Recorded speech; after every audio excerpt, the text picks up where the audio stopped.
पाकिस्तान के दोस्त मुल्क चीन, सऊदी अरब, मुत्तहिदा अरब अमारात, ईरान और अफ़गानिस्तान की तरफ से एक बार फिर पाकिस्तानी इस्टेब्लिशमेंट से राब्ता किया गया है और कहा गया है कि भारत की तरफ से पाकिस्तान पर एक लंबी मुद्दत की जंग मुसल्लत करने की तैयारियां हैं और तबाह हाल मईशत जो है पाकिस्तान की और मौजूदा फार्म 47 वाली जो कमज़ोर हुकूमत है, अवाम की हिमायत से महरूम हुकूमत है,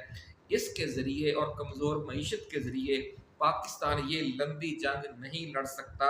इसलिए फौरी तौर पर इमरान खान और सियासी असीरों को रिहा किया जाए और 8 फरवरी के मैंडेट को नाफिज करके जो हमारी इस्टेब्लिशमेंट है वो हुकूमत इमरान खान के हवाले करे।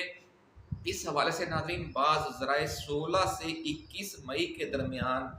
सुप्रीम कोर्ट से कोई बड़ा फैसला आने की तवक्कुआत का इजहार भी कर रहे हैं। इन ज़राए का दावा है कि भारत की तरफ से जंग मुसल्लत होने पर हमारी इस्टेब्लिशमेंट को ये हतमी फैसला करना पड़ेगा कि फार्म 47 हुकूमत ये जंग लड़ेगी या फार्म 45 वाली हुकूमत।